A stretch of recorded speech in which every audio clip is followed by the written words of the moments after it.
हाँ, क्या करें।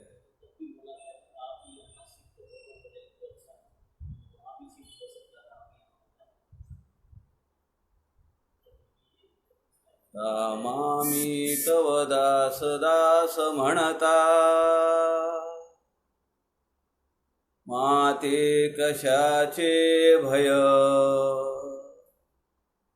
रामा जाईन ज्या स्थळी सुख घना, होईल तेथे जय. रामाया भुवनात्रयी तुझ विना, नाही दुजा तारक. रामा तू सकलार्थ पूर्ण करीशी, तू तात मी बालक. सारिखे पूर्ण वैराग्य ज्याचे, वसिष्ठा परी ज्ञान योगेश्वराचे. कवी वाल्मिकी सारिखा मान्य ऐसा, नमस्कार माझा सद्गुरु रामदासा. जय जय रघुवीर समर्थ. समर्थ रामदास स्वामी महाराज की जय. सब संतन की जय.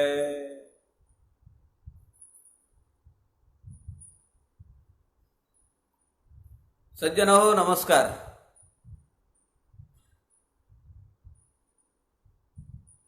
समर्थ वाङ्मयाच्या प्रस्थान त्रयीवर आपलं चिंतन चालू आहे. आपण सुरुवातीला मनाचे श्लोक,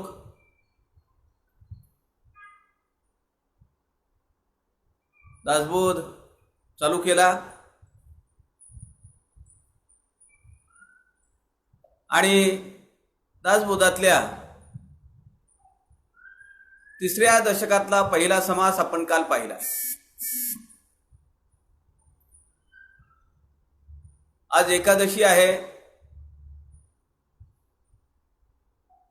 परमपूजनीय पारनेरकर महाराजांचा वार्षिकोत्सव पारनेरला चालू आहे. पण या लॉकडाऊनमुळे हे सगळे उत्सव, सगळे सण यांवर खूप मर्यादा आल्या आणि कमीत कमी लोकांमध्ये अंतर राखून उत्सव साजरा करण्याची वेळ आली आहे. अशा परिस्थितीमध्ये वेगवेगळ्या संतांच्या नित्य नूतन असलेल्या वाङ्मयावर काही चिंतन व्हावं, काही मनन व्हावं, या भूमिकेतून संत समागम या व्यासपीठातर्फे हा उपक्रम चालू आहे. आमच्या नांदेडचे आदरणीय प्रवीण शास्त्री केळीकर त्यांच्या सूचनेप्रमाणे समर्थांच्या वाङ्मयाचा प्रचार प्रसार होण्यासाठी या व्यासपीठावरून आपण प्रस्थान त्रयीचं चिंतन करतो आहोत. दासबोध ग्रंथ आहे. 205 मनाच्या श्लोकांचं कर्म, उपासना, ज्ञान आणि मोक्ष आपण 4 दिवस पाहिले. आज 8वा दिवस आहे आणि आज आपण तिसऱ्या दशकातला पहिला समास काल जो पाहिला होता, जन्मदुःख निरूपण. आपण काल पाहिलं की समर्थांनी स्वतः ब्रह्मचारी असलेले समर्थ प्रपंच केला नाही, जवळून पाहिला पण नाही, पण अशा समर्थांनी बाळाचा पिंड वाढतो कसा, त्याच्यासाठी काय काय तयारी मातेची कूस करते, आणि मग जन्म होताना ज्या वेदना आहेत बाळाला आणि मातेला, त्या सगळ्यांचं वर्णन समर्थ जन्मदुःख निरूपण या समासात करतात. या सगळ्या दशकामध्ये आणि आता पुढचे 3 समास, या सगळ्यामध्ये मानवी जीवनाची एक शोकांतिका समर्थांनी आपल्या पुढे ठेवली आहे. सुख म्हणता म्हणता दुःख ठाकून आले, दुःखाचा डोंगर चळे ना ऐसा पुढे उभा राहतो, आणि माणूस त्यातून निभावून नेण्यासाठी खूप त्रास सहन करतो, आटापिटा करतो. पण हे सगळं करत असताना आपण साक्षी भावनेनं याकडे पाहिलं पाहिजे. आता जे आपण समास पाहणार आहोत, किंवा आपण कालचा जो समास पाहिला जन्मदुःख निरूपणाचा,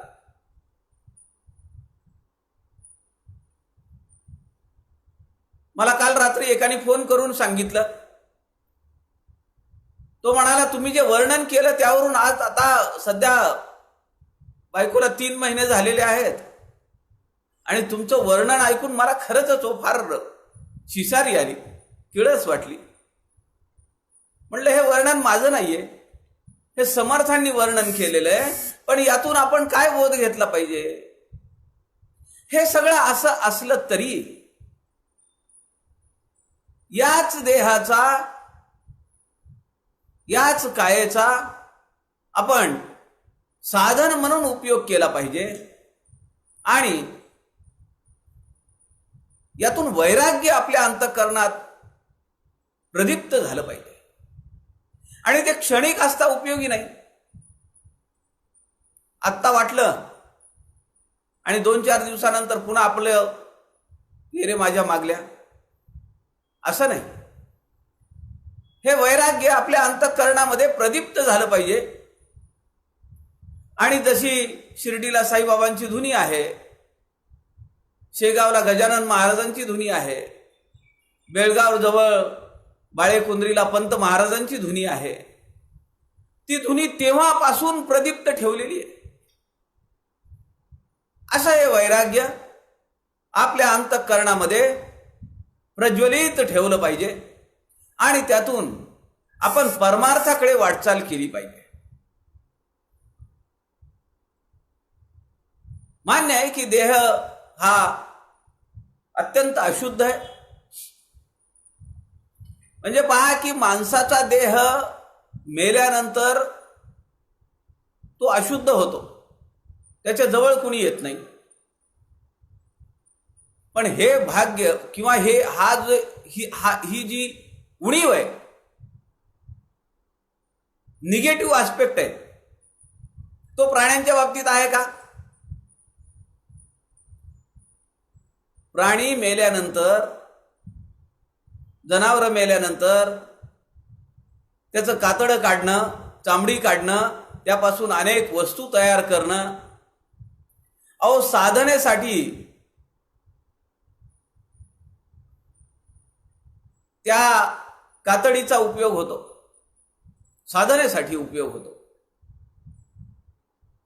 परमार्थाकडे वळत असताना जी उपासना करायची, साधना करायची, ती जर अशा आसनावर बसून केली तर त्याचं फळ वेगळं आहे. पण माणसाच्या कातडीला किंवा माणसाच्या देहाला तो मेल्यानंतर शक्यतो कुणी हात लावत नाही. हात लावला तेच काय, पण सोबत आलेले सुद्धा घरी गेल्याबरोबर आंघोळ करतात, सगळे कपडे भिजवतात.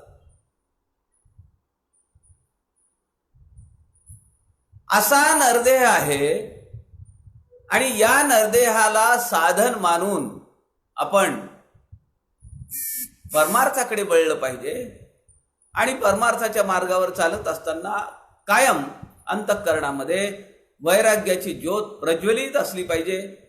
हा उद्देश समर्थांनी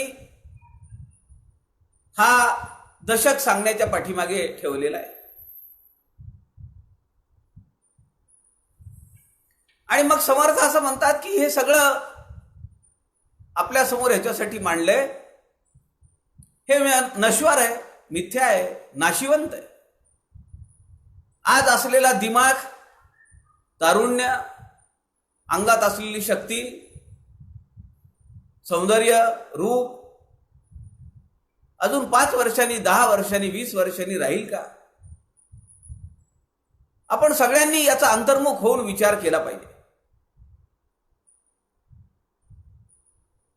आणि समर्थांनी जे विचार आपल्या समोर मांडले त्यावर चिंतन करून, मनन करून समर्थ म्हणतात त्याप्रमाणे ऐसे दुःख गर्भवासी होते प्राणी मात्रासी, म्हणून या भगवंताशी शरण जावे. भगवंताला शरण जायला पाहिजे. तोच एक तारणहार आहे, तोच एक पालन करताय. कुणीही कुणाच्या आयुष्याला पुरं पडत नाही. बायको नवऱ्याच्या आयुष्याला पुरं पडत नाही, आई वडील मुलाच्या आयुष्याला पुरे पडत नाही, मुलं आपल्या आई वडिलांना पुरे पडत नाहीत. हा सगळा प्रवास आपल्याला एकट्यालाच करावा लागतो. पुढे समर्थ म्हणतात ऋणानुबंधे मिळाले सर्वही. अरे या जन्मामध्ये तुझी आई वडील, भाऊ बहीण, बहिणी, मुलं, सुना ह्या तुला आपल्या वाटतात. मागच्या जन्मातले तू कोण होतास आणि तुझ्या त्या सासा सुना सगळे जर आणून ठेवले तुझ्या समोर तर कसं होईल? अवघड आहे ना. बरं आहे एका दृष्टीनं. आम्हाला तर 2-4 वर्षाखालचं काही समजत नाही, मागच्या जन्मातलं काय समजतं. पण मागच्या जन्मातले संस्कार मात्र आपल्यावर असतात. चालत असताना कुणाला लाद घालणं हा संस्कार मागच्या जन्मी कधीतरी गाढव किंवा घोडा होतो याचा आहे. फुंकून चहा पिणं, दूध पिणं मागच्या जन्मी कुठल्या तरी मांजरीच्या वंशामध्ये असण्याची शक्यता आहे. हे सगळे संस्कार सूक्ष्म रूपात असतात. पुढचा जो समास आहे, पुढचे आता 4 सलग समास आहेत. स्वगुण परीक्षा अ, ब, क, ड किंवा काही दासबोधामध्ये स्वगुण परीक्षा 1, 2, 3, 4 असे 4 समास सलग आहेत. मला नेहमी असं वाटतं की स्वगुण म्हणजे माझा गुण, स्व म्हणजे माझा, आणि गुण माझ्या अंगामध्ये किंवा माझ्या चरित्रामध्ये, माझ्या जीवनामध्ये हे प्रसंग किंवा हे गुण कुठे कुठे आले किंवा मी हे अनुभवलेत का, याचा अंतर्मुख होऊन विचार केला पाहिजे, आत्मपरीक्षण केलं पाहिजे. आणि या समासामध्ये केवळ कुटुंब एवढंच माझं विश्व असं समजून जो माणूस जगतो त्याचं वर्णन या समासामध्ये आहे. केवळ कुटुंब म्हणून, बायको, मुलं, संपला विषय, पुढे कुणीच नाही. आणि हे सगळं वाचत असताना सलग 4 समास एका माणसाच्या आयुष्यामध्ये किती घडामोडी घडतात, या त्या काळातल्या घडामोडी आहेत. आणि आजही काही त्यात फारसा फरक नाही पडलेला. आता ठीक आहे, तेव्हा त्यांनी 4 लग्न केली, आता माणूस 2 करतोच एखादी वेळी. काही अडचण आली, काही झालं तर. त्या काळामध्ये 4 लग्न त्या माणसाने केली. आणि एवढं सगळं करून काय हाल झाले शेवटी, त्याचं वर्णन आहे. आणि अत्यंत आपल्याला उद्बोधक असं वर्णन आहे. मला खरंच आश्चर्य वाटतो की समर्थांसारखं व्यक्तिमत्व अखंड परिभ्रमण करत राहिलं. कधी यांनी एवढा सूक्ष्म विचार केला माणसाच्या जीवनाचा, त्याच्या जीवनामध्ये घडणाऱ्या गोष्टींचा यांनी कधी एवढा विचार केला असेल, कसं टिपून ठेवलं असेल. समर्थ या समासाचा सार सांगताना म्हणतात की माणसाच्या जीवनामध्ये इंद्रिय इंद्रियांच्या पातळीवरील सुखासाठी तो राबतो. आता सुख मिळेल, आता सुख मिळेल, पण त्याला सुख मिळत नाही. सुख मिळाल्यासारखं वाटतं, पण लगेच त्या सुखाची उर्मी कमी झाली की त्याला ते सुख पुन्हा हवं असं वाटतं. ते जर नाही मिळालं तर त्याच्या जीवाची तगमग होते, आणि ते जर मिळत असेल तर ते अजून कसं मिळत राहील, वेगवेगळ्या पद्धतीनं कसं मिळत राहील, यासाठी तो धडपडतो. आणि त्या सुखाच्या प्राप्तीसाठी तो आयुष्यभर अनेक चुका करत राहतो. आणि त्या चुकांना आपल्याच मनाला बाहेर काढून ते किती योग्य आहे हे तो पटवूनही देत असतो. ही खरी शोकांतिका आहे. आपलंच एक मन आपल्याला सांगत असतं की नाही, हे ठीक नाहीये, चुकीचं आहे. पण दुसरं मन ते पटवून देतं की या परिस्थितीत असं वागणं हे योग्य आहे, आणि माणूस तसं करत राहतो. जन्मदुःख निरूपण समासामध्ये आपण बालकाचा जन्म पाहिला. त्या ज्या वेदना असतात तिथल्या, आपण त्याला आपल्या भाषेमध्ये डोहाळे लागले असं म्हणतो. समर्थांनी एवढं सुरेख वर्णन केलंय, मला काय सांगू. तुम्ही मुळातून तो समास वाचला पाहिजे. आई तिला आवडत आहे म्हणून भजे खाईल, कैरी खाईल, तिखट खाईल, तिला आवडत आहे म्हणून ती खाईल, पण त्याचा परिणाम तिच्या पोटामध्ये असलेल्या बालकावर होतो, त्या कातडीवर होतो. किती टेम्परेचर आहे आत, त्या टेम्परेचरला किती महिने जीव राहिला.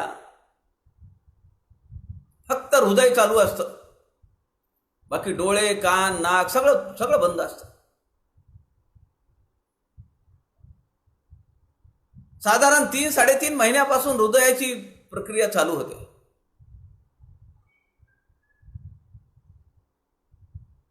120-150 दिवसांपासून साधारण ती प्रक्रिया चालू होते. ती प्रक्रिया कुठपर्यंत चालते? शेवटच्या श्वासापर्यंत.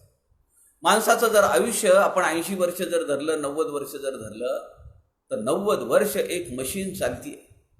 समर्थ दासबोधामध्ये म्हणतात, या शरीरा ऐसे यंत्र आणिक नाही. काय सूक्ष्म वर्णन आहे. तो समास आपण तेव्हा त्या समासात जाऊ तेव्हा त्याचा विचार करू. या शरीरा ऐसे यंत्र आणिक नाही. कुठं ओव्हर ऑइलिंग करतात, कुठं सर्व्हिसिंग होते, कुठं स्पेअर पार्ट्स मिळतात, चालू आहे का नाही? अव्याहतपणे चालू आहे. बालकाचा जन्म होतो, कधी तो मरतो, कधी आई मरते, पण शेवटी ठीक आहे, सगळं ठीक झालं. पूर्वसंचिताप्रमाणे, पूर्वसुकृताप्रमाणे जन्म झाला. आता हे बाळक वाढायला लागतं.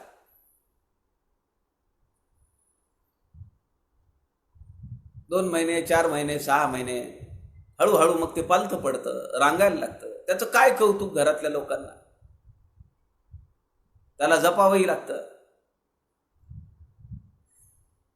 या स्वगुण परीक्षा 1 या पहिल्या समासामध्ये समर्थांनी ओवी क्रमांक 4 ते 9 या 5 ओव्यांमध्ये बालपणीचं दुःख वर्णन केलंय. समर्थ असं म्हणतात, मागुते मागुते फुंजे रडे, माथा बुजावी घेऊन कडे, वेथा नेणती बापुडे, तळमळी जीवी श्रीराम. लहान बालक आहे, काहीतरी दुखतं, कुठेतरी खुपतं, त्याला त्रास होतो, त्याला सांगता येत नाही, मग ते रडतं, थांबतं रडतं. मागुते मागुते फुंजे रडे.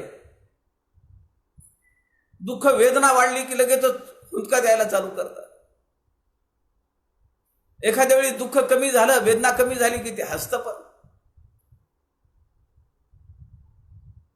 अशा बालकाला आईला पण समजत नाही काय झालंय आणि काय नाही. ती असते घरात, पण ती जर रांगेमध्ये कुठे गर्दीमध्ये असलं तर ती जाहिरात माहिती आपल्याला, काय झालं बाळाला, ती तिला विचारते, ती तिला विचारते, आणि मग उत्तर येतं काय द्यायचंय ते. समर्थ म्हणतात, माता बुजावी घेऊन कडे.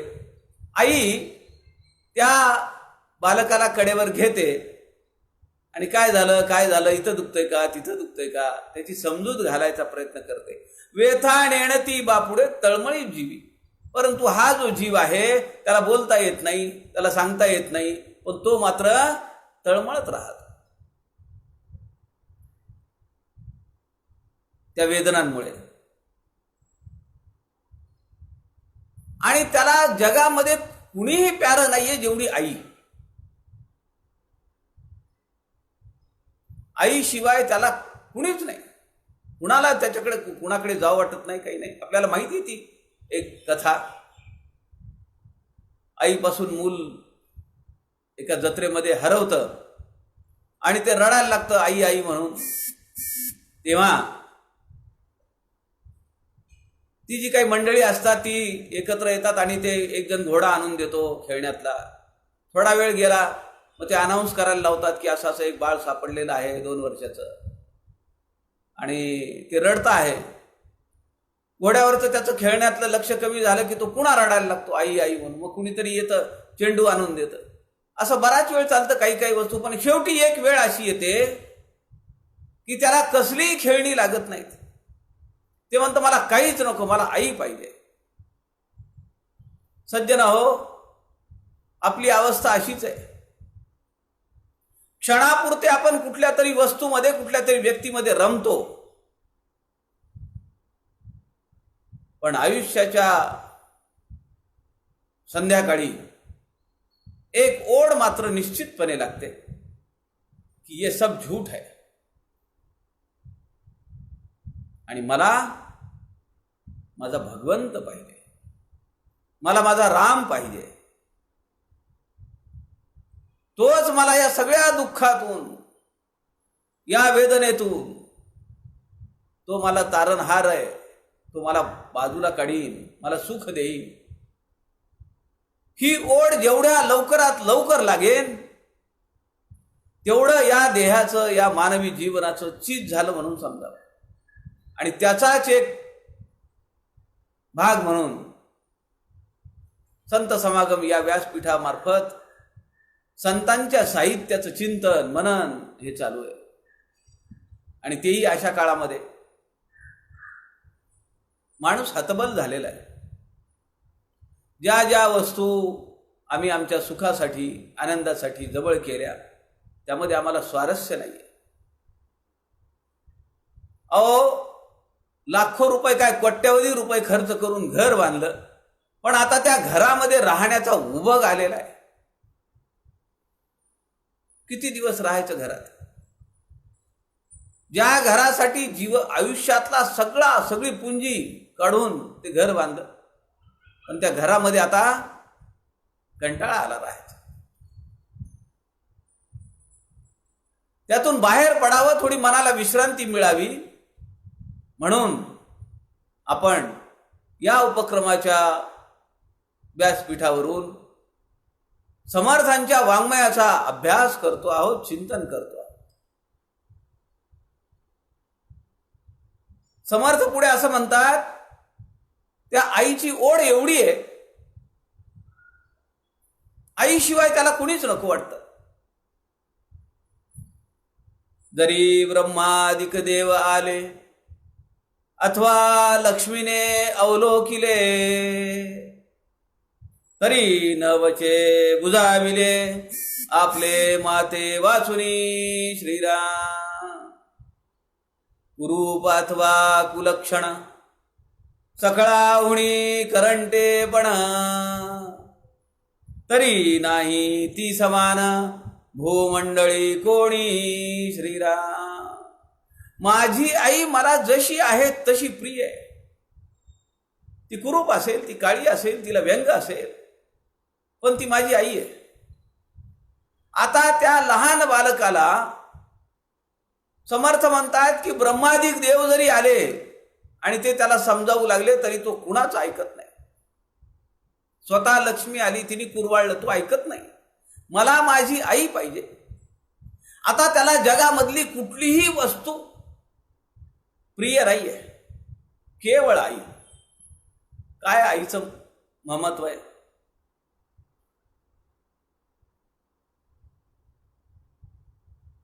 त्याला शब्द नाही आहेत.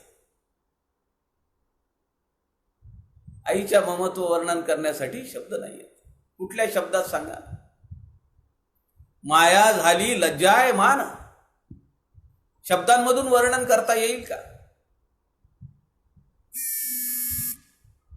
ते केवळ आईलाच माहिती.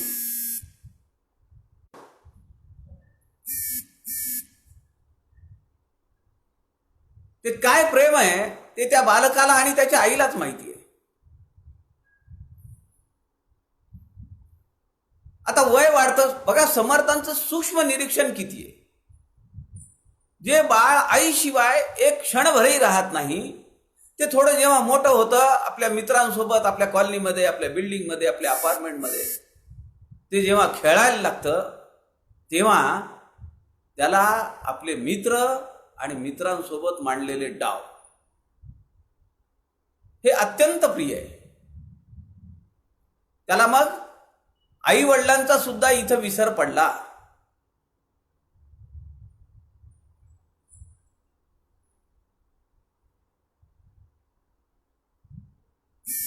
आईचं ममत्वच आहे हो तसं. आपलं मूल परदेशात आहे, पैसे कमवायला गेलंय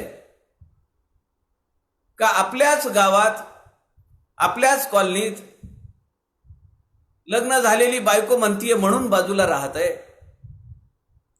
का लॉकडाऊन मध्ये कुठे अडकलंय, आईच्या जीवाची तगमग ही आपल्याला नाही समजत.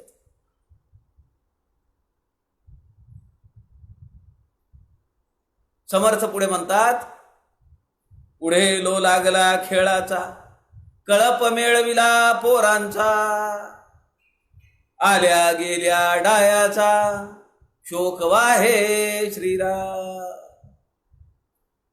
माय बापे शिकविती पोटे, तयाचे परम दुःख वाटे, चट लागली न सुटे संगती लेकुरांची श्रीराम. मित्रांसोबत डाव खेळावेत, विटी दांडू खेळावं, फुटबॉल खेळावा, क्रिकेट खेळावं आणि त्या खेळण्यामध्ये रममाण व्हावं. घराची सुद्धा भ्रांत नाही. जेवण झालेलं आहे, घर त्याच्यासाठीच लागतं, बाकी काय.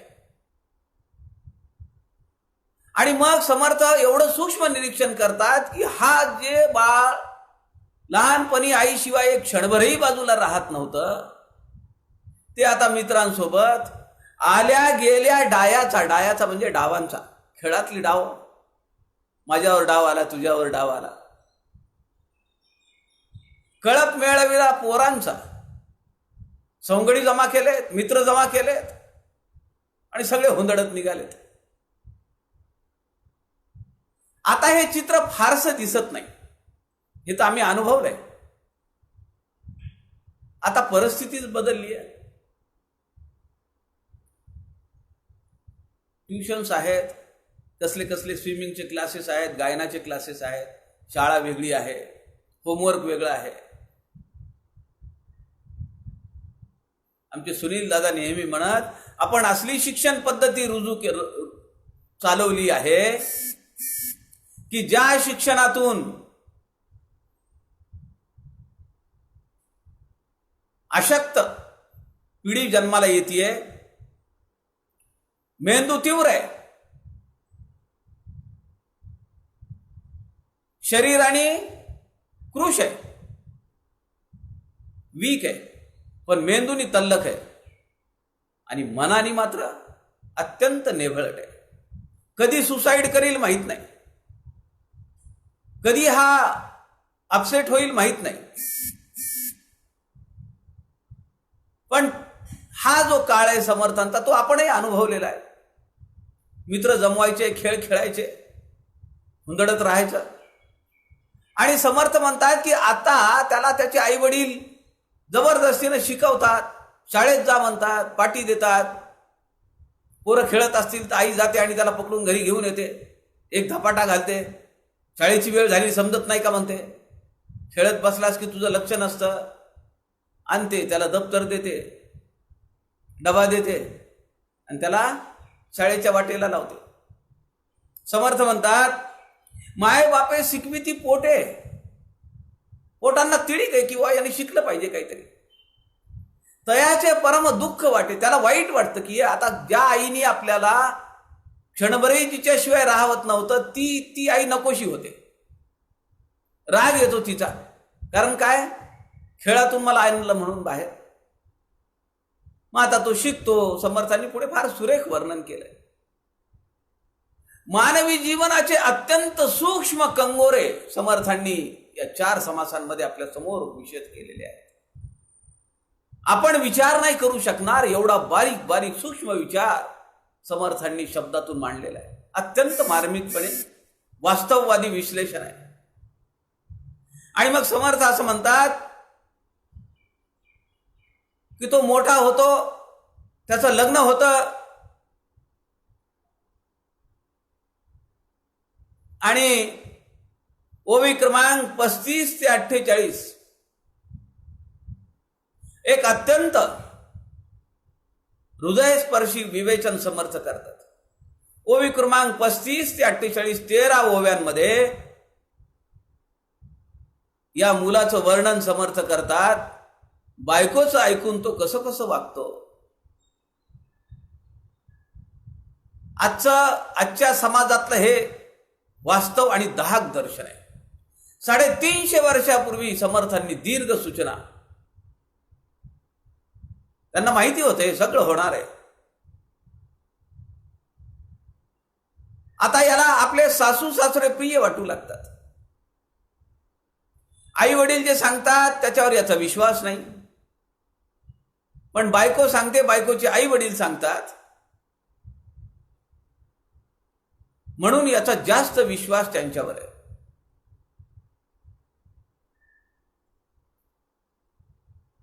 आणि अशा एका मुलाचं वर्णन समर्थ करतात. समर्थ म्हणतात, वराडी वैभव दाटले, देखो न परम सुख वाटले, मन हे रंगोन गेले, सासुरवाडीकडे श्रीराम. व्यवसाय करिता बाहेरी, मन लागले से घरी, क्षणक्षणा अभ्यंतरी, स्मरण होय कामिनीचे श्रीराम. नवीन लग्न झालेलं आहे, दुकानावर बसलेला आहे, व्यवसाय करतो आहे, नोकरीला गेलेला आहे, सारखे सारखे मोबाईल लावतो. आता परिस्थिती तशीच आहे. लग्न ठरल्यापासून म्हणजे मुलांनी मुलीला काय भेट द्यायची, तर मोबाईल भेट द्यायचा. चलने दो.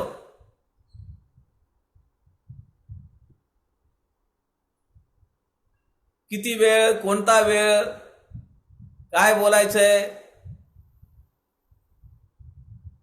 पुढे आयुष्य पडलेले, मग पुन्हा मुख गिळून गप्प बसतील. पण किती बोलावं आणि लग्न झाल्यानंतर तो जेव्हा कामावर जातो, फार सुरेख वर्णन आहे समर्थांनी केलेलं. नोकरीला जातो, कामावर असतो, प्रपंच व्यवसायामध्ये असतो, तेव्हा सारखं त्याचं लक्ष घरी असतं.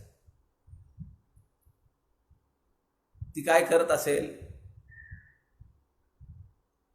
आवरलं असेल घरातलं काम, काय काय त्याच्या मनात विचार येतात. या सगळ्या फेजेस मधून आपण सगळेजण गेलेलो आहोत. कारण सावधान जेव्हा म्हणले तेव्हा आम्ही बेसावध होतो.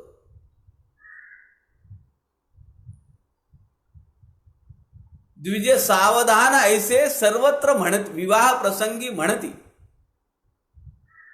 गिरधर स्वामींनी लिहिलेलं आहे. द्विज सावधान ऐसे विवाह प्रसंगी सर्वत्र म्हणती, एक त्या रामदास ऐकिले, सदा असो तया प्रणती. केवळ म्हणाले एकट्या रामदासांनी ते ऐकलं, सावधान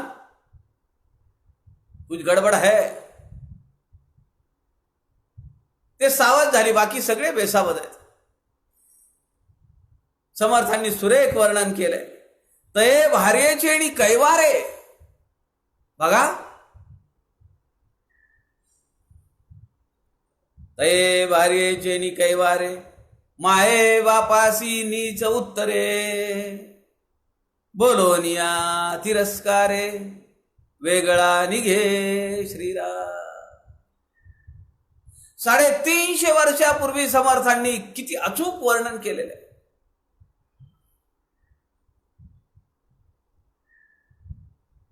मागच्या वर्षी लग्न झालेलं कुटुंब माझ्या कॉलनीतलं, 1 वर्षाच्या आत मुलगा आणि सुनबाई बाजूला राहायला गेल्या.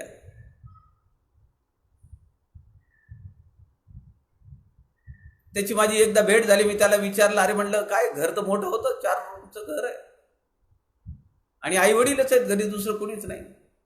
आता डायरेक्ट असं विचारता येत नाही, पण मी आपला अंदाज घेतला, कानोसा काढला. त्याचं उत्तर होतं की त्यांनाही स्पेस पाहिजे ना. आता स्पेस म्हणजे आकाश, अवकाश. एवढे दिवस त्यांनी तुला सहन केला, ते म्हणाले नाहीत आम्हाला स्पेस पाहिजे, तू घराच्या बाहेर जा म्हणून. तुझे दुपटे, तुझे ओले केलेले लंगोट, नाक गळालेलं, शेंबूड पुसलेलं, उलटी केलेले कपडे, शिकवलं तुला पोटाला चिमटा घेऊन कधी कधी.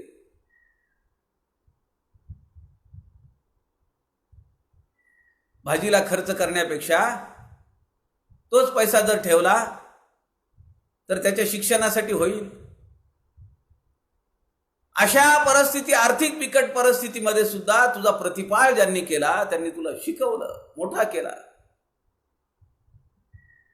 लग्न लावून दिलं. समर्थ म्हणतात, भार्येचे नि कैवारे. जिने जन्म दिला ती खोटी आहे, ती चुकीचं वागतीये, चुकीचं बोलतीये. आणि जी काल माझ्या आयुष्यात आली ती सगळं खरं सांगते. भार्येचे नि कैवारे. कैवार म्हणजे बाजू घेणे, भार्या म्हणजे बायको. बायकोची बाजू घेऊन, बायको म्हणतीये म्हणून, बायकोला प्रिय वाटतंय म्हणून, भार्येचे नि कैवारे, माये बापाशी नीच उत्तर आहे. आई वडिलांना तो टाकून बोलतो, त्यांच्या उणीवा दाखवतो, त्यांच्या चुका दाखवतो. बोलोनिया तिरस्कारे. तिरस्कार, द्वेष, मत्सर, चिडचिडा, क्रोध. आणि काय करतो, वेगळा निघतो. आजच्या समाजामध्ये घरोघरी हे आपण चित्र पाहतो आहोत. अत्यंत कठीण परिस्थिती आहे. समर्थांनी या पहिल्या समासामध्ये हे सगळं वर्णन करत असताना अचानकपणे असं सांगितलं की असाध्य आजार झाला आणि बायको मेली. आता नवीनच आहे तसं सगळं, पण बायको गेली. ज्या शरीर सुखाची चटक लागली ते जर मिळत नसेल, थोडे दिवस ते स्मशान वैराग्य आलं, पण लगेच पुन्हा दुसऱ्या लग्नासाठी तयार. आणि तो रडतो तेव्हा समर्थांनी फार सुरेख वर्णन केलंय. बायकोला घेऊन रडतो तेव्हा, स्त्री घेऊन आडवी ऊर बडवी पोट बडवी, लाज सांडून गौरवी लोका देखता श्रीराम. सगळे लोक जमा झालेले अंत्यविधीसाठी, आणि हा बायकोचं प्रेत घेतो. आणि तिने माझ्यासाठी किती खस्ता खाल्ल्या, माझं घर पुढे यावं म्हणून तिने किती कष्ट उपसले, माझ्या आजारपणात तिने मला किती मदत केली. आता माझं सगळं घर बुडालं, आता मी काही पुन्हा हा संसार करणार नाही, मला फार दुःख झालंय. दुःखे आक्रंदला घोषे थोर घोषे. खूप त्याला रडून पडून लोकांना खरंच वाटतं काय दुःख झालं. आत्यंतिक प्रेम होतो दोघांचं चातक पक्षाप्रमाणे. पण थोड्याच दिवसामध्ये ते दुःख तो विसरतो. फार अत्यंत सुरेख वर्णन केलेले समर्थांनी अशा व्यक्तीच्या मानसिकतेचे. आणि तो तयार होतो दुसऱ्या लग्नाला. मला या ठिकाणी एका गोष्टीचं स्मरण होतंय. परमपूजनीय आप्पा स्वामी वरदानंद भारतींनी त्यांच्या एका आख्यानामध्ये प्रसंग सांगितलाय. ते म्हणतात, बायको मेली आहे, तो दुःखात बुडालाय. आता सगळी तयारी झाली आहे, जवळपासची मंडळी आली आहे, बांबू कडबा सगळं आणले. सवाष्ण म्हणून तिचं सगळं ते हळदी कुंकवाचे सडे घालायचेत म्हणून ती पाणी तयार आहे. आणि प्रसंग फारच विलक्षण आहे. अशा वेळी त्या मुलाची आई, जिची सून गेलेली आहे, ती आई त्या आपल्या मुलाच्या मित्राला बोलावते आणि ती असं म्हणते, त्याला जाऊन सांग त्याचे जे जानवं आहे ना ते तिच्या कुंकवाला लाव. आता हा मित्र म्हणतो की कशासाठी, त्याला काही माहित नाही त्यात. ती म्हणते मी सांगीन तेवढं कर. तो येतो आणि त्या आपल्या मित्राला सांगतो, मावशीने सांगितलंय तुझं जानवं काढ आणि तिच्या कुंकवाला लाव. आता याच्या मनात शंका आहे, कशासाठी ही भानगड.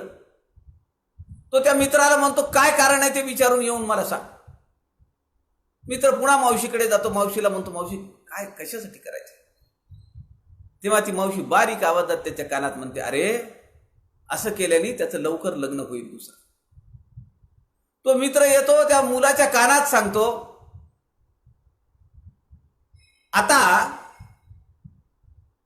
तो जो माणूस बसलेला आहे तो काय करतो, जानवं बाजूला करून त्या मित्राच्या हातात देतो. आपण फार सुरेख वर्णन केले या प्रसंगाचं. मनुष्याची मानसिकता काय आहे अशा दुःखामध्ये सुद्धा. कारण त्याला या इंद्रियजनित सुखांचा उपभोग घेण्याची उर्मी ती त्याला स्वस्थ बसू देत नाही. कुठून मिळेल, कशी मिळेल, केव्हा मिळेल. आणि त्यासाठी तो मनात असो नसो परंतु त्या सगळ्या गोष्टी जुळवून आणतो. आणि मग हा दुसरा लग्न करतो. हा माणूस, त्याची बायको पहिली गेली, थोडा वेळ गेला, काळ हे औषध आहे म्हणतात सगळ्या दुःखावर.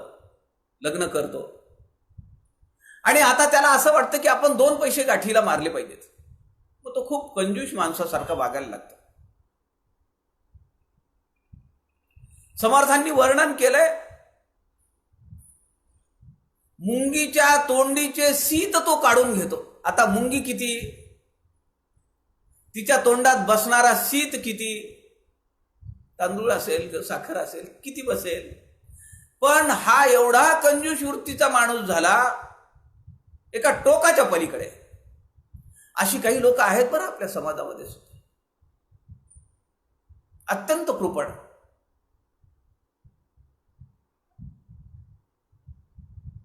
समर्थांनी ते वर्णन केलंय. आणि मग त्याला असं वाटतं की कुठेही खर्च करायला नको, काही सण उत्सव तो फाटे मारतो. बायको म्हणते, अहो 10 वर्ष झाले लग्नाला, आपण सवाष्ण सुद्धा घातलं नाही, बोलावलं नाही कुणाला जेवायला. तो म्हणतो, पुढच्या आठवड्यात बहीण येणार आहे माझी, तिला सवाष्ण म्हणून घाल, मेहून म्हणून जेव घाल. म्हणजे 1-2 कामं होऊन गेली. बहिणीला जेवणही झालं, बहीण आल्यानंतर जेवण तर दिलंच पाहिजे. तिलाच कुंकुलाव म्हणाले सवाष्ण म्हणून. असा एवढा कंजूस वृत्तीचा माणूस अनेक आयामांवर, अनेक प्रसंगामधून पैसे वाचवून वाचवून वाचवून तो सांपत्तिक स्थिती आपली चांगली करतो. आता 2 पैसे हातात खुळखुळ वाजू लागले की माणसाला काही उपद्व्यापही सुचतात. मग तो बाहेर ख्याली होतो. पैसा आहे, तारुण्यातली शक्ती आहे. आणि मग समर्थ असं म्हणतात की अनेक व्याधी त्याला जडतात. त्याचं कारण काय आहे? संपत्ती. एक फार सुरेख वचन आहे. तुम्ही तुमची संपत्ती इस्टेट मुलांसाठी जमा करून ठेवू नका, कारण ते जर कर्तबगार असतील तर ते स्वतःच्या पायावर मिळवतील, आणि ते जर कर्तबगार नसतील तर तुमची इस्टेट आणि तुमची संपत्ती ते उधळून लावतील. खरं आहे नाही? पण याने जे काही 2 पैसे जमा केलेले आहेत त्यातून हा बाहेर ख्याली होतो, छंदीफंदी होतो, आणि अनेक आजार त्याला लागतात, व्याधी जडतात. आणि त्यामध्ये याच्याकडे पैसे आहेत, सांपत्तिक स्थिती चांगली आहे असं लक्ष ठेवून शरीरातल्या व्याधी तर आहेतच, त्या व्याधी दुरुस्त करणारे डॉक्टरही आहेत. एवढंच नव्हे तर दरवडा घालणारे चोरटे सुद्धा आहेत. ऐसे कष्ट झाले बहुत, सकळ झाले वाताहात, दरवडा घालून वित्त चोरटी नेले. खर्चही झाला दुखण्या भाण्यामध्ये, आणि चोरांनी सगळं घर साफ करून नेलं, किडूक मिडूक सगळं काढून नेलं. काय राहिलं हातात? मला मोठं आश्चर्य वाटतं. म्हणजे मार्केटिंगची स्ट्रॅटेजी किंवा मार्केटिंगची पॉलिसी सुद्धा लोक कधी केव्हा करतील याचा नेम नाही. आता सध्या कोरोनामुळे, या कोरोना विषाणूमुळे असंख्य लोक मरतायत. देशोदेशीमध्ये प्रेतांचा खच पडलाय, खच. काही देशांमध्ये झालं ना असं. त्या मशीन लावून, जेसीबी लावून खड्डे केले. कॉफिन्स नव्हते, त्या पेट्या सुद्धा कमी पडल्या प्रेत ठेवायला. तिकडे पद्धत आहे तशी युरोपियन कंट्रीजमध्ये.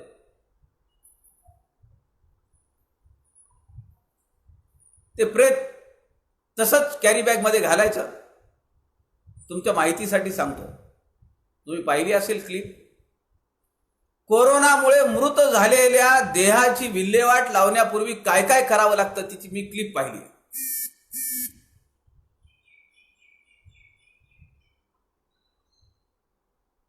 सगळा स्प्रे करतात ते 2-3 वेळा त्या बॉडीवरनं, त्या शवागारामध्ये नेऊन. आणि ते कपडे वगैरे सगळे काढून ते स्प्रे करतात. आणि त्या औषधांसह एक कॅरी बॅग आहे मोठी 6 फुटाची, त्याला चेन आहे एका बाजूनी. ती कॅरी बॅग उघडतात, त्यामध्ये देह टाकतात आणि चेन लावून टाकतात. किती भयानक आहे. असं हे सगळं वातावरण चालू असताना टीव्हीवर मात्र इन्शुरन्स कंपन्यांच्या जाहिराती भरपूर आहेत. ते समजावून सांगतात आम्हाला की आम्ही जर आजारी पडलो तर डॉक्टरचं बिल वाढत जातं आणि आमच्याजवळ जे काही आम्ही जमा केलेलं आहे ते पैसे सगळे खर्च होतात. कारण या आजारामध्ये 2-2, 3-3, 5-5, 6-6 लाख रुपये खर्च होतोय असं ऐकलंय.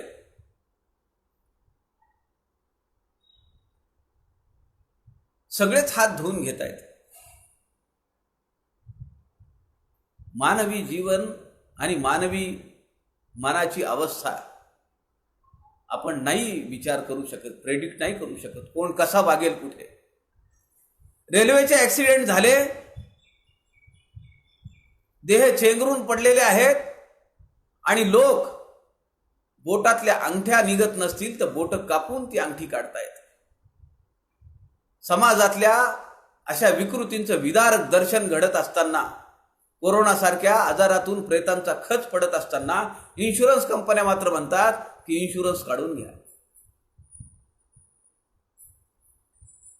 आत्ताच बरी जाहिरात आली, पण केव्हा कोण कसा धंदा वाढविल, बिझनेस करायचा प्रयत्न करील त्याचा नेम नाही. आणि मग समर्थ असं शेवटी म्हणतात की आता त्याला असं वाटतं की पैसा कमावला, कंजूस वृत्तीनं पोटाला चिमटा दिला, बायकोची हौस काही केली नाही, सणवार उत्सव काही केले नाही, देवाचं धर्माचं काही केलं नाही, काही उपयोग झाला नाही, लेकरू बाळही नाही आपल्याला. आणि मग त्या दोघा नवरा बायकोंना असं वाटतं शेजारी पाजारी बघून की आपल्याला एखादं अपत्य व्हावं. आणि मग तो बदलतो आणि कोण काय सांगेल ते करत राहतो अपत्य प्राप्तीसाठी. समर्थांनी अत्यंत सुरेख वर्णन या ठिकाणी केलंय आणि समर्थांसारखा दृष्टा पुरुष समाजातल्या अंधश्रद्धेवर आसूड मारायचं काम केलेलं आहे समर्थांनी. समर्थांना अंधश्रद्धा मान्य नाहीये. जगद्गुरु तुकारामांनी सांगितलं ना, नवसे होती पोरे मग कशाला करावे लागतील भरतारे, लग्न कशाला करावं लागेल, नवरा कशाला पाहिजे. एवढा वास्तववादी, विवेकी आणि विज्ञानारीची दृष्टिकोन आमच्या संतांनी आम्हाला दिलेला आहे. समर्थांनी या समासामध्ये अंधश्रद्धा, त्या अंधश्रद्धेपोटी तो काय काय करतो, राडीबेडीचे नवस करतो, गळ टोचून घेतो, विस्तवावरून चालतो, रात्री बेरात्री उठतो आणि फुललेल्या झाडाखाली जाऊन नग्न अवस्थेत आंघोळी करतो, काय काय अनेक प्रकार केले. अशा अंधश्रद्धांना ठोकून काढायचं काम समर्थांनी या समासात केलेलं आहे.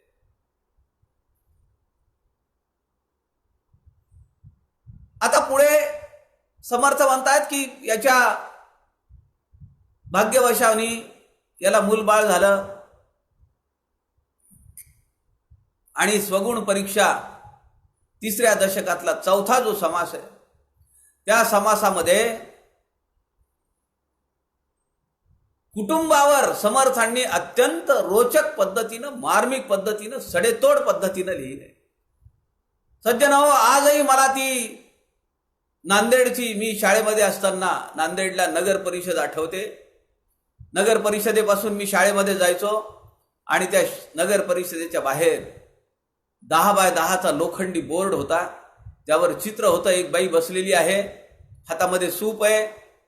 ते धान्य निवडता निवडता 2 मुलं अंगावर आली, 2 बाळं झोंबाझोंबी करत होती, ती सुपात पडली. 2-3 मुलं तिकडे एकमेकांशी हुंदडतायत, तेलाचा डबा खाली पडलेला आहे, सामान अस्ताव्यस्त झालेलं आहे. आणि तिथं त्या बोर्डावर 2 ओवी लिहिलेल्या होत्या, लेकुरे उदंड झाली तो ते लक्ष्मी निघून गेली, बापडी भिकेस लागली खाया अन्न मिळेल. आजही ते चित्र माझ्या डोळ्यासमोर आहे. किती वर्ष झाली? समर्थांनी सांगून 350 वर्ष झाली.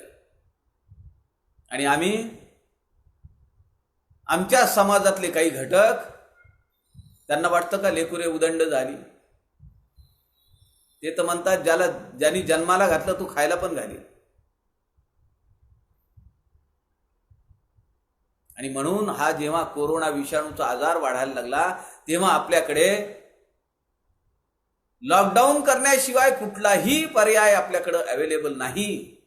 आणि काहीही आपण अंगीकारू शकत नाही हे द्रष्टा पुरुष असलेल्या मान्य पंतप्रधानांना समजलं. नाहीतर आतापर्यंत कल्पना न केलेली बरी. समर्थांनी कुटुंब मर्यादित असावं त्याचं वर्णन, त्याचं विश्लेषण अत्यंत मार्मिकपणे केलंय. लेकुरे उदंड जाहली. मला तुम्ही सांगा, 350 वर्षापूर्वी जमीन मुबलक होती, अनेक धंदे होते, खायला प्यायला कमी होतं का? अहो, दर 6 महिन्याला परचक्र यायचं, पोरं कामी यायची, सैन्यामध्ये गेलेला माणूस जायबंदी व्हायचा, मृत्यू व्हायचा, त्याचा मारल्या जायचा. अनेक आजार होते. एवढ्या मेडिकल फॅसिलिटीज होत्या का तेव्हा? त्यामध्ये माणसं मरायची.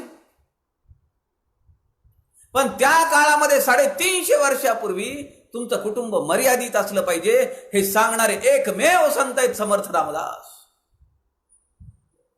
किती मोठा वारसा आणि किती मोठी परंपरा या आपल्या अभ्यासाला पाहत. एवढा मानवी जीवनाचा सूक्ष्म विचार प्रपंच न करता करणारा संत दाखवा मला. कुणी केला एवढा विचार?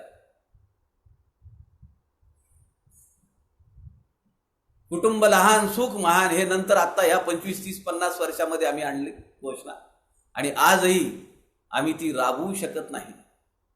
कायदा सांगतो का असं करायला? नाही. कुणाच्या भावना दुखावल्या जातील.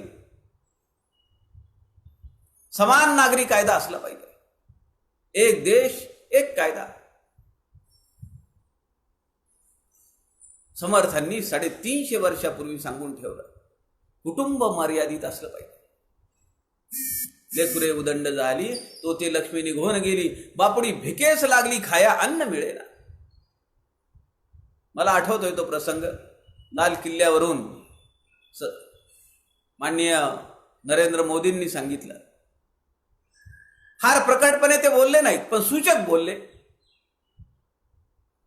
आपण आपली अपत्य निर्माण केल्यानंतर आपली जबाबदारी आहे की त्याला मी चांगलं अन्न देईन, चांगला निवारा देईन, चांगली वस्त्र देईन, चांगलं शिक्षण देईन.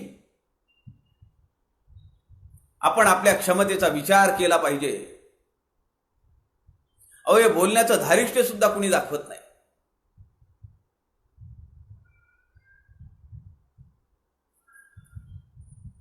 एवढंच नव्हे तर समर्थांनी 2 मुलांमध्ये अंतर असलं पाहिजे की जे आईच्या आरोग्यासाठी लाभकारी आहे.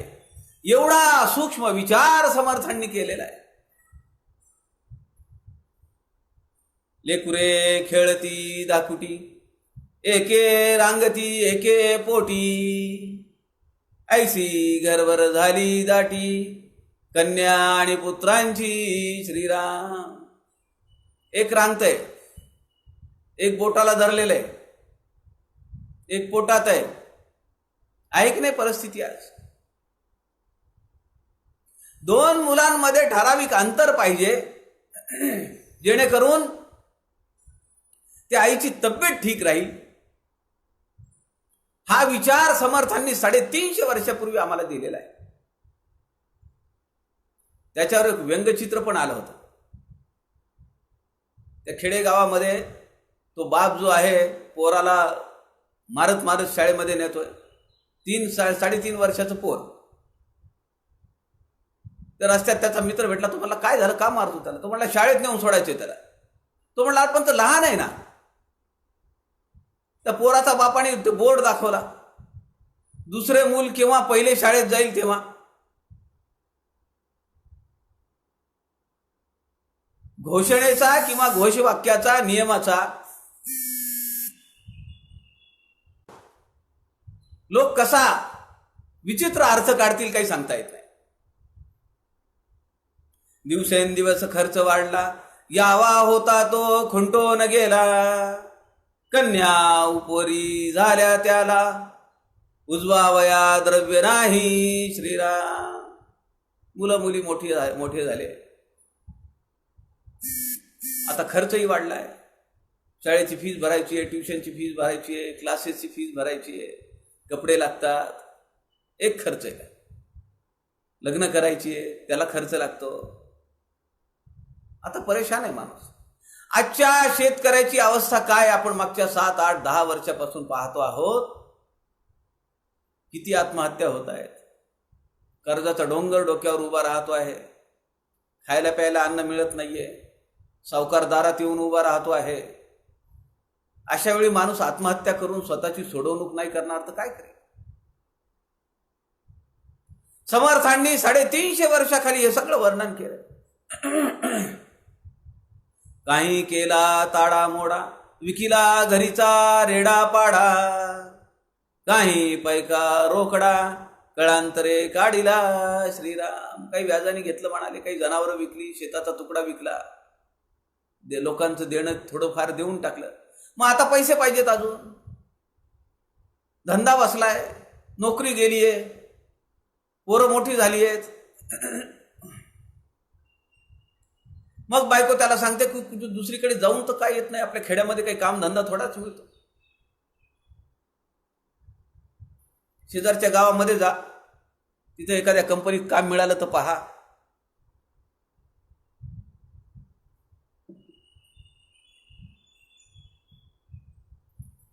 आणि मग त्यासाठी हा घराच्या बाहेर पडतो. कारण शेवटी त्या घरासाठी, त्या लेकरांसाठी त्याचाही जीव अडकलेला असतो. प्रपंचाची एक एक एक एक कडी अशी आपल्याला अडकवत जाते. माझे काही मित्र आहेत, ते म्हणतात आता बस मुलाचं लग्न झालं की मी मोकळाच आहे. पुन्हा समर्थांच्या वाङ्मयाचा अभ्यास करू, तुमच्यासोबत येऊ प्रवासाला, ग्राहक पंचायतीचं काम करू, तुमच्यासोबत आम्ही लोकसंग्रह करण्यासाठी प्रवास करू. मुलाचं मुलीचं लग्न होतं. वर्ष 2 वर्षात नातू होतो, नात होते. मग त्यांना सांभाळायला यांना जावंच लागतं. मग ते शाळेत जातात. मग मुलगा सून किंवा आपली मुलगी जावई ते दोघेही नोकरीला आहे. मग घरी लेकराला पाहिल कोण. मग पुन्हा ह्यांना जावं लागतं, तिथं राहावं लागतं, त्यांच्या पद्धतीप्रमाणे राहावं लागतं, त्यांच्या नियमाप्रमाणे राहावं लागतं. कडी तुटत नाही. आपल्या भोवतीचं एक एक एक एक वर्तुळ माणूस वाढवतच जातो. समर्थ दासबोधामध्ये म्हणतात, ज्याला सुख पाहिजे असं वाटत असेल त्याने निघालं पाहिजे. कुठलाही विचार न करता सगळे बंद तोडून. काही फरक पडत नाही. ऍक्सिडेंट झाला आणि झटकन माणूस गेला, काय. आता समर्थांनी या माणसाचं असं वर्णन या ठिकाणी केलं या समासामध्ये.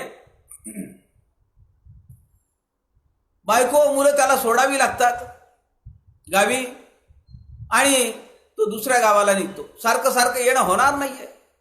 त्याचे मित्र तिकडे काम करत असतात कंपनीमध्ये. ते म्हणतात ये तू आमच्या कंपनीमध्ये, तुला लावून देतो. पण 6 महिन्यातून एकदाच आपल्याला जायला मिळेल घरी. आणि मग तो निघताना त्याचा पाय निघत नाही. पण जावं तर लागतं. जीव अडकलाय पोरांमध्ये, बायकोमध्ये, काळजी वाटते त्यांची. पण हा जातो कसा तरी. आता हे सगळं जात असताना त्याच्या मनामध्ये थोडी कुठेतरी एक क्षणिक भर आईची आठवण येते. तो कंपॅरिझन करतो बायकोचं आणि आईचं. बायको म्हणतीये पोरं जगवायचीत ना, मग तुम्ही जाऊन कष्ट केले पाहिजे, 2 पैसे मिळवले पाहिजे. जा तुम्ही त्या गावाला, तुमचे मित्र तिकडे गेलेत, किती कमवायला लागलेत. आले की काहीतरी वस्तू घेतात. वॉशिंग मशीन घेतली, टीव्ही घेतला. आता पुढच्या खेपेला ते एसी घेणार आहेत. आपल्या घरात तर फॅन पण नाहीये. बायको त्याला, मुलं, बायको ही सगळी त्याला जा म्हणतायत. मग तू आता कुठे खाशील, कुठे राहशील, त्याचा विचार कोणालाच नाही. अशा वेळी या माणसाला असं वाटतं की माझी आई असती तर. आणि फार गोड शब्द वापरलाय समर्थांनी. आईचं जे प्रेम आहे ना, त्या प्रेमासाठी, त्या ममतेसाठी फार आवडतो तुम्हाला शब्द. त्या शब्दाचं नाव आहे पोटागी. पोटातून आलेलं प्रेम आहे, वरवरचं नाहीये. ते समयी माता आठवली, म्हणे धन्य धन्य ते माऊली. मज कारणे बहुत कष्टली, परी मी नेण्याची मूर्ख श्रीरा. आजी जरी ते असती, तरी मजला कदा न विषंबती. वियोग होता आक्रंदती, ते पोटागी वेगळीच श्रीरा. तो म्हणतो, आता या क्षणाला जर माझी आई माझ्या घरात असती, माझ्यासोबत, तर तिने मला जाऊ दिलं नसतं. ती म्हणाली असती, नको रे राजा जाऊ, तू इथंच आपण काहीतरी करूया. कुठे जातो ते? 350 वर्षापूर्वीचा काळ आपण डोळ्यासमोर आणला पाहिजे. काय फोन होते का, मोबाईल होते का, पत्र पाठवता येत होतं.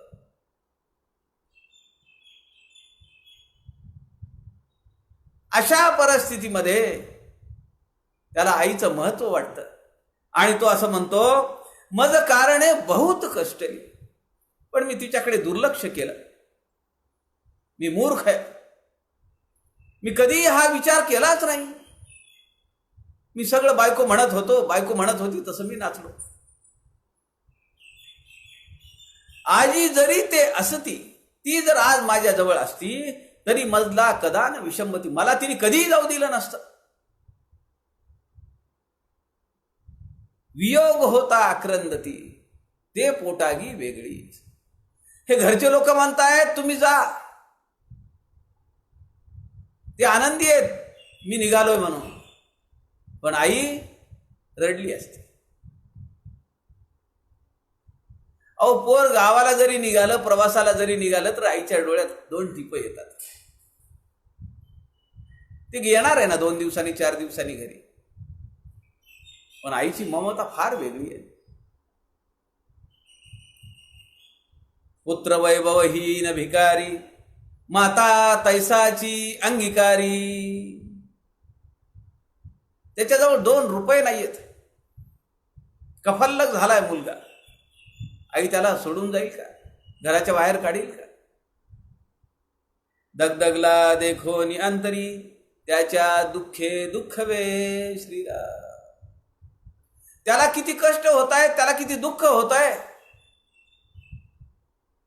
ते न सांगता आईला ते दुःख होतात सगळे. आणि असा माणूस पुन्हा प्रपंचाच्या त्या ओढीपोटी तो दुःखावर मात करतो, त्या आईची आठवण बाजूला ठेवतो आणि निघतो. परदेशात जातो, पैसे मिळवतो आणि घरी येतो, तर त्याला असं समजतं की 2 महिन्याखाली ते परचक्र आलं, निजामशाही आली, कुठली कुतुबशाही आली, दिल्लीची कुठली तरी हे आली, आक्रमण आलं आणि तिने बायकोला उचलून नेलं. जी पोरं होती ती अन्नांना दशा करीत मेली, काही जगली बिचारी, शेजाऱ्या पाजाऱ्यांनी खाऊ घातलं ती. त्याचंही फार सुरेख वर्णन समर्थांनी केलेलं. आल्याबरोबर ते म्हणतात, बाबा काय आणलंस आम्हाला तू? तो घरात यायच्या अगोदर त्याच्या हातातल्या पिशव्या काढून घेतात, खातात.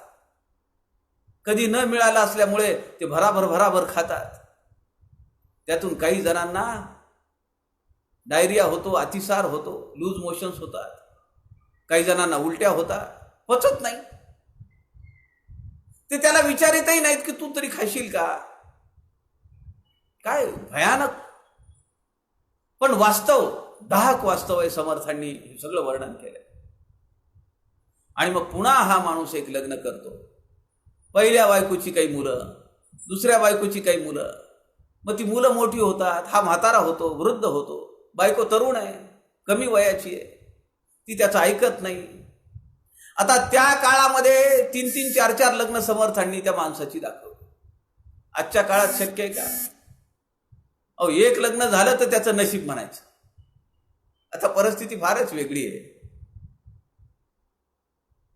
मुलगी मिळणं, ते लग्न करणं आणि लग्न टिकणं, काही भरोसा नाही.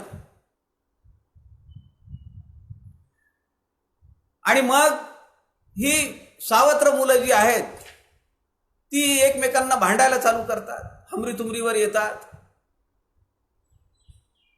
ही नवीन आलेली जी बायको असते ती पहिल्या बायकोच्या मुलांचा दुस्वास करते, पण ती मुलं मोठी आहेत,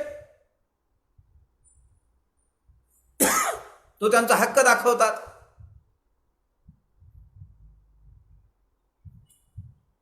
आणि मग लोक आजूबाजूचे जमा होतात. ते म्हणतात, अरे तुमच्याजवळ आहेच काय, बापाजवळ काही नव्हतं इथं म्हणून तर तो बाहेर विदेशाला गेला, राबून आला, तिकडे जाऊन आल्यानंतर थोडंफार मिळवलं तरी इथं काय वाडे वाडे तुमच्याकडे काय जमिनी वगैरे आहेत काय, एखादा तुकडा असेल किंवा घरातल्या 4 वस्तू असतील. ती सगळी मंडळी आजूबाजूची लोक सहानुभूतीपोटी, कारण त्यांनी याचं सगळं आयुष्य पाहिलेलं असतं, यांनी किती दुःख आणि किती खस्ता खाल्लेल्या आहेत त्या सगळ्या पाहिलेल्या असतात, त्या प्रेमापोटी आजूबाजूचे लोक येतात आणि ते सांगतात किंवा तू हे घे, तू ते घे, वाटण्या करून देतात. पण ते काही ऍक्सेप्ट होत नाही पोरांना.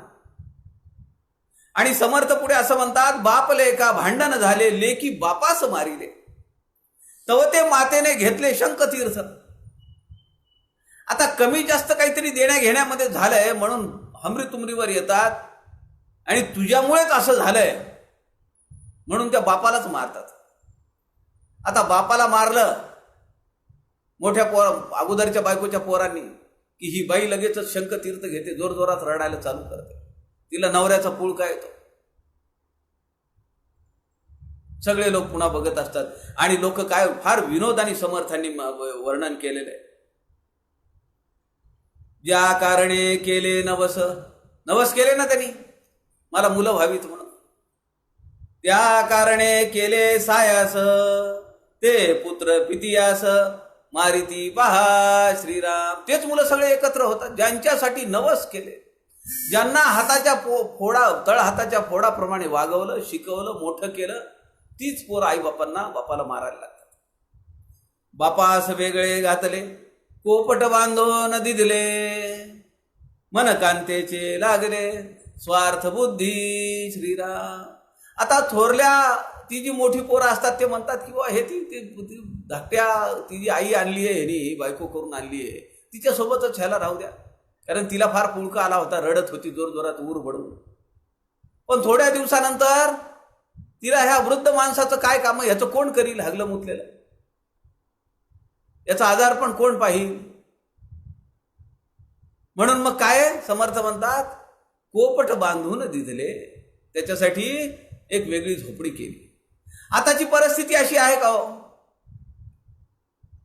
मला असं वाटतं की आताची मुलं हे आईवडिलांच्या इस्टेटीशी त्यांना काहीही देणं घेणं नाहीये. आईवडिलांची इस्टेटही नको, आईवडिलांची संपत्ती नको, आईवडीलही नको, ते कर्तबगार आहेत. कुठे झेंगट लावून घेता म्हणतील गळ्यामध्ये.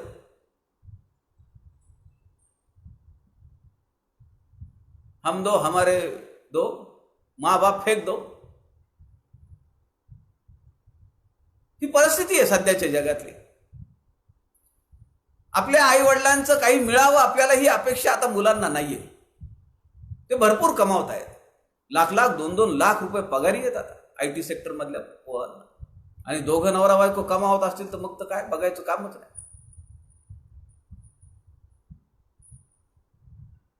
समर्थ या समासाच्या शेवटी फार सुरेख वर्णन आहे ते. समासाच्या शेवटी म्हणतात, जन्मावगा दुःख मूळ, लागती दुःखाचे इंगळ, म्हणून या तत्काळ स्वहित करावे श्रीराम. जन्म हा दुःखाचा डोंगर चढेना ऐसा, जन्म हा शोकाचा सागर, समर्थांनी वर्णन केलंय. आपण पाहिलंय या 5 समासांमध्ये समर्थांनी मानवी जीवनाची गर्भ अवस्थेपासून मरेपर्यंत जे वर्णन केलेलं आहे ते अत्यंत दाहक आहे, पण वस्तुस्थिती आपल्या डोळ्यामध्ये अंजन घालणार आहे.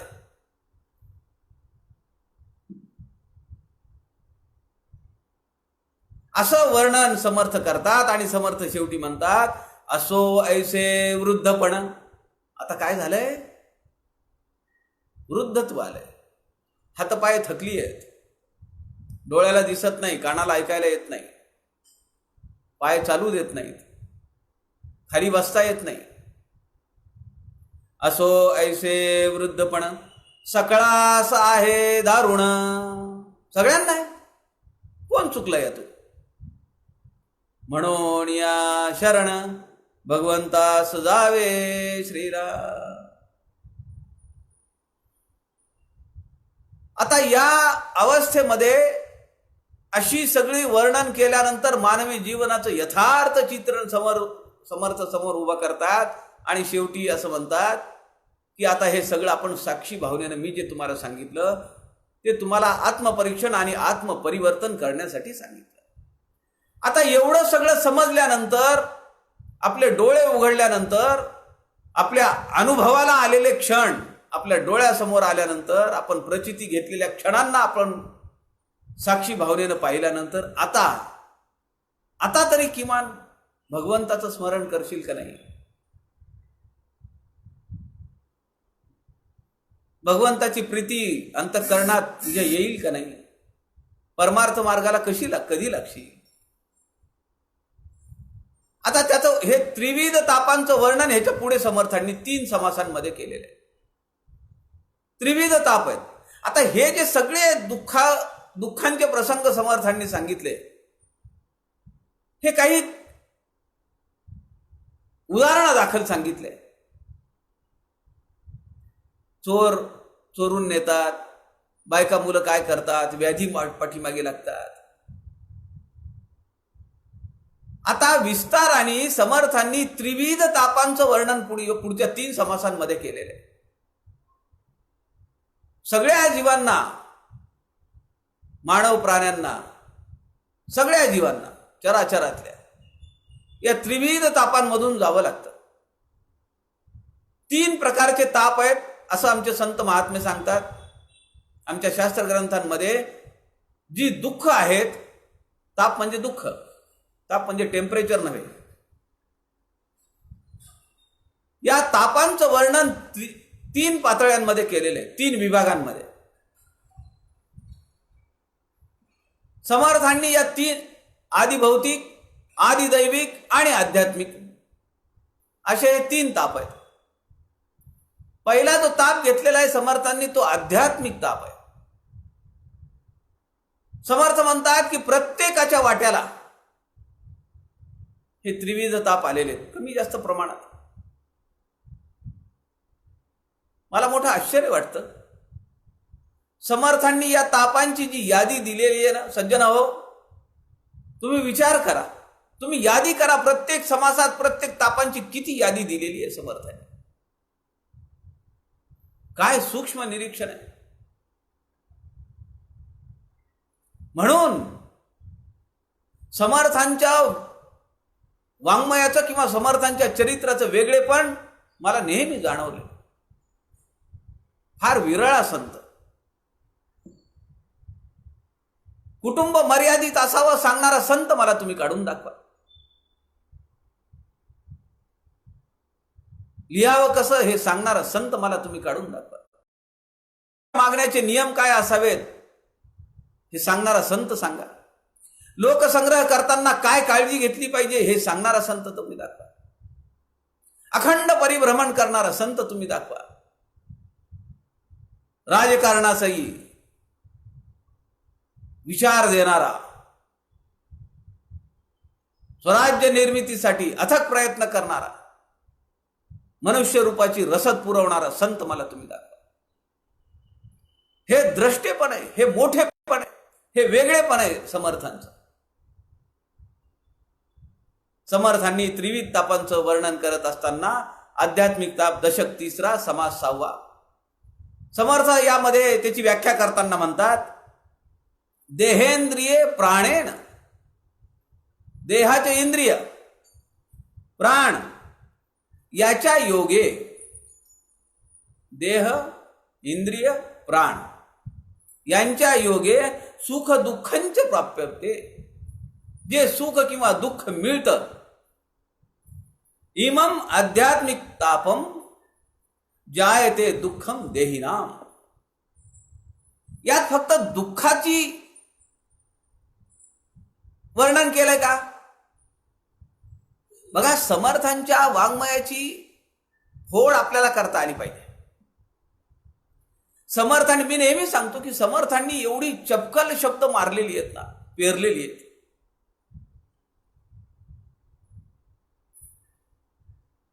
देह, इंद्रिय, प्राण यांच्या योगाने मिळालेलं दुःख म्हणजे आध्यात्मिक ताप सांगितलंय का? नाही.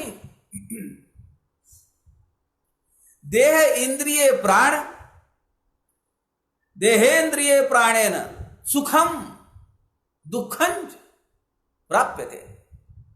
केवळ दुःख नव्हे, सुख ते सुद्धा त्याचं पर्यवसान दुःखात होत आहे. डोळ्याला दिसेना म्हणून चष्मा डोळ्यांच्या डॉक्टरांकडे जाऊन आलो. चष्मा दिला, चष्मा घातला, सुरेख दिसायला लागलं सगळं स्पष्टपणे. पण एके दिवशी रस्त्याने जात असताना, गाडीमध्ये जात असताना, झोपेमध्ये बसनी ब्रेक मारला आणि डोकं आपटलं समोरच्या रॉडवर. काचेचे तुकडे झाले, तुकडा मध्ये गेला. आहे का नाही दुःख? सुख म्हणता म्हणता दुःख ठाकून आले. समर्थ म्हणतात, देह, इंद्रिय, प्राण यांच्या योगाने मिळालेलं सुख किंवा दुःख म्हणजे आध्यात्मिक ताप. देह, इंद्रिय, प्राण यांच्यामुळे मिळालेलं दुःख म्हणजे आध्यात्मिक ताप, ही अर्धी परिभाषा झाली. जे सुख मिळतंय ते सुद्धा दुःखाकडेच आपल्याला अंततोगत्वान येतं. हे विशेष आहे. देह, इंद्रिय आणि प्राण यांचे नियोगे आपण सुख दुःखे सिणे जाण, या नाव आध्यात्मिक श्रीराम. आध्यात्मिक ताप हा देहामुळे, देहांच्या इंद्रियांमुळे आणि प्राणामुळे, पंचप्राण आहेत या शरीरात. प्राण, अपान, व्यान, समान, उदान. या पंचप्राणांमध्ये जर काही गडबड झाली किंवा या देहाच्या व्याधी उपजल्या. माझे एक मित्र आहेत, खूप फिरणे, कुणाचंही काही काम पडलं पटकन धावून जाणे. अत्यंत चांगल्या मनाचा माणूस, मोठा माणूस. 2 दिवसाखाली अचानक टॉयलेटला गेल्यानंतर ब्लड यायला लागलं.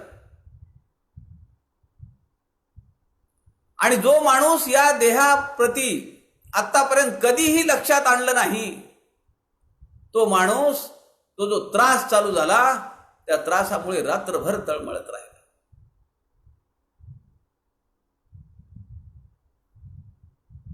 कधी वाटलंही नाही. आपल्याला जे देह मिळालेला आहे, जी इंद्रिय मिळालेली आहेत, त्याचं मोल काय आहे, आपण त्यांना कसं राबवून घेतो आहोत, आपण त्यांच्याकडनं कशी कामं करून घेत आहोत, याचा विचार ते सगळं धडधाकट असताना कधीही आमच्या मनात येत नाही. पण ज्या दिवशी कुठे काहीतरी बिघडतं, आजारपण मागे लागतं, डायबिटीस डिटेक्ट होतो, नाही कुठलं इन्फेक्शन निघतं, अचानक उद्भवलेला आजार माणसाला सैरभैर करतो. देह, इंद्रिये आणि प्राण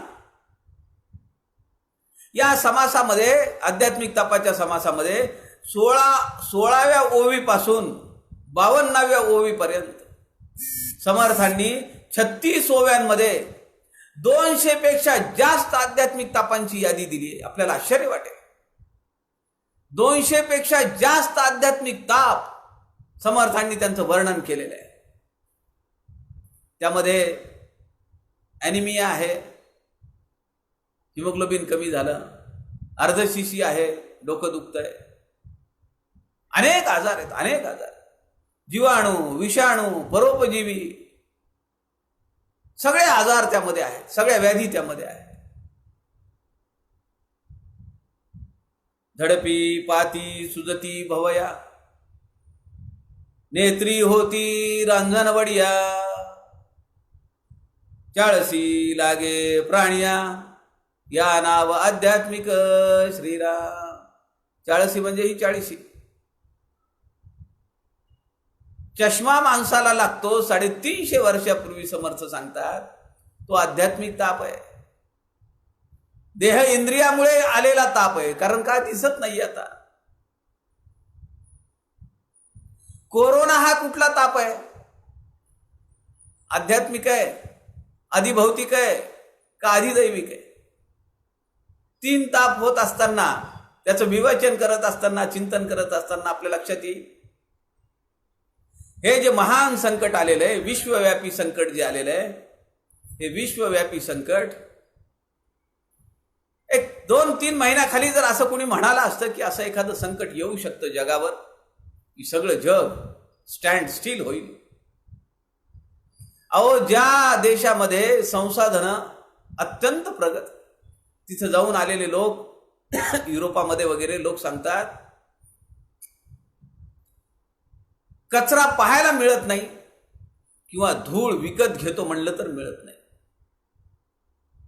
असं सगळ्या गोष्टी मशीनवर. घरातल्या कुटुंबातल्या प्रत्येक व्यक्तीकडे एक मोटर गाडी, सगळ्या वस्तू मॉल्समध्ये उपलब्ध आहेत. अत्याधुनिक, अत्यंत प्रगत. काय हाल झाले. आत्ता 2000च्या खाली आकडा आलाय, नाही तर दररोज सकाळी 2000च्या वरचाच आकडा होता. कोरोना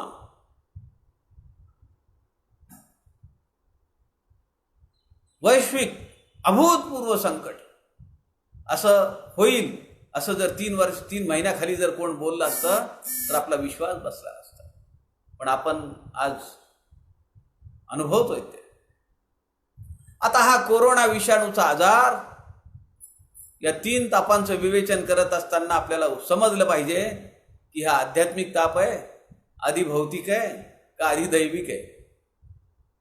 समर्थांनी काही तेव्हा कोरोनाचं विश्लेषण नाही करून ठेवलेलं, पण समर्थांनी 200 पेक्षा जास्त आजारांची आणि व्याधींची यादी दिली आहे. याबद्दल मात्र आपण थक्क व्हायला होता. आणि म्हणून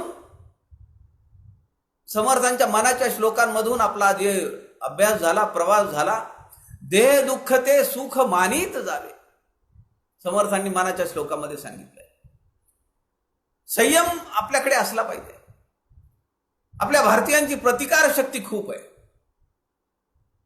अहो, माझं बालपण तर बसस्टँड आणि रेल्वे स्टेशनवरची जी सार्वजनिक नळ आहेत त्याचं पाणी पिऊन झालं. आता मी माझ्या नातवांना जर सांगितलं पाणी प्यायचंय का तिथलं म्हणून, त्या नळाकडे बघूनच त्यांना उलट्या व्हायला चालू होती. पाणी पिणं तर लांबच राहिलं. आणि आता नळही राहिली नाहीत तशी. अहो, पाणपोया किती होत्या अगोदर. आतापर्यंत 5-7-8 वर्षापर्यंतची गोष्ट आहे. लोक पाणपोया लावायचे, रांजण भरून ठेवायचे. स्टेशनवर गाडी थांबली का लोकांनी उतरायच्या खाली आपल्या बॉटल्स हे ते भरून घ्यायच्या प्रवासामध्ये. आता ते चित्र सगळं बदललंय. विश्वास नाहीये लोकांना. ते पाणी पिल्यामुळे आपला प्रवास होईल का नाही अशाची शाश्वती नाहीये. आम्ही खूप विज्ञानाची कास धरून मोठे शोध लावले, पण आमची शाश्वतता आम्ही हरवून बसलो. आमचा विश्वास आम्ही गमावून बसलो.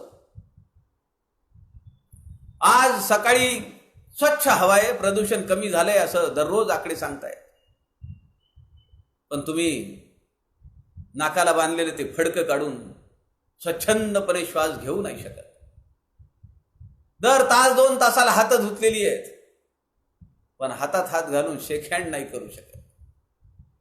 काय परिस्थिती मानवी जीवनाच्या समोर निसर्गाने आणून ठेवली आहे. समर्थ म्हणतात की अशी संयमितता आमच्याकडे असली पाहिजे. अनेक आजार होतात माणसाला, त्यातून प्रतिकारशक्ती मिळत जाते. असे बरेच विषाणूजन्य आजार आहेत की ते जर एकदा आजार झाला तर पुन्हा आयुष्यभर तसं होत नाही त्याला. पण कोरोना विषाणूचं तसं नाहीये. आज माणूस घरी गेलेला 15 दिवसांनी, महिन्यांनी, 2 वर्षांनी त्याला कोरोना होणार नाही किंवा त्याच्यापासून कोरोना दुसऱ्याला होणार नाही याची गॅरंटी कोण देत नाही. पोलिओ आहे, विषाणूजन्य आजार आहे. एकदा आयुष्यात झाल्यानंतर पुन्हा होतो का पोलिओ? मागच्या वर्षी ह्या पायाला झाला आणि दुसऱ्या वर्षी ह्या पायाला झाला असं होतं का? देवी येऊन गेल्या, देवी येत होते अगोदर. एकदा देवी आली की आयुष्यातून पुन्हा परत येणारच नाही देवी. असे कित्येक आजार आहेत. आम्ही आमची प्रतिकार शक्ती हरवून बसलो आहोत. म्हणून देह दुःख ते सुख मानित जावे. आता आमच्या देहाला किंचित दुःख आम्हाला सहन होत नाही. म्हणून मी काल परवा जे म्हणालो, प्रेग्नन्सी आहे परंतु प्रसूती वेदना सहन करण्याची क्षमता आमच्या मुलींमध्ये नाही आहे. अगोदरच ठरवून सीझर कुठं करायचंय, केव्हा करायचंय, तारीख वेळ ठरवून तयार, ती भानगडच नको. सज्जन हो, त्रिविध तापांचं आपण वर्णन या ठिकाणी पाहतो आहोत. पहिला ताप आपण आध्यात्मिक ताप बघितला. मिळालेला देह, देहावर असलेली इंद्रिय आणि प्राण, या 3 गोष्टींमुळे जे दुःख आणि सुख भोगावे लागतात किंवा ते जे सुख वाटत असतात ते अंततोगत्वा दुःखामध्ये पर्यवस्थित होतात. अशा सगळ्या दुःखांना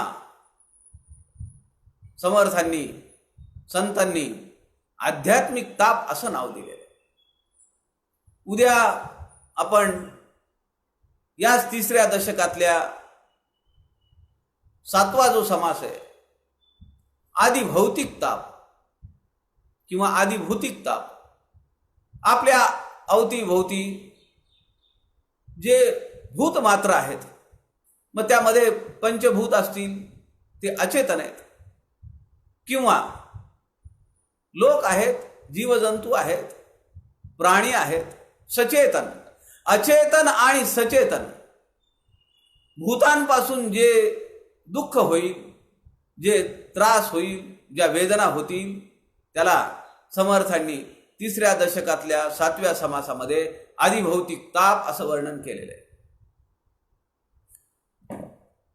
उद्या दुपारी 2 वाजता आपण परत समर्थांच्या दासबोध, ग्रंथराज दासबोध या ग्रंथातील आदिभौतिक तापापासून पुढच्या समासांचं विवेचन आपण पाहूया. संत समागम या व्यासपीठाच्या वतीनं, त्या व्यासपीठाच्या माध्यमातून समर्थ रामदासांच्या वाङ्मयातले विचार मानवी जीवनाला प्रेरक असलेले, उद्बोधक असलेले विचार बिंदू, त्याचं चिंतन आपण करतो आहोत. संत समागम व्यासपीठाला धन्यवाद देतो. आपल्या सगळ्यांचं ऋण व्यक्त करतो. उद्या दुपारी 2 वाजता आपण परत भेटूया. जय जय रघुवीर समर्थ.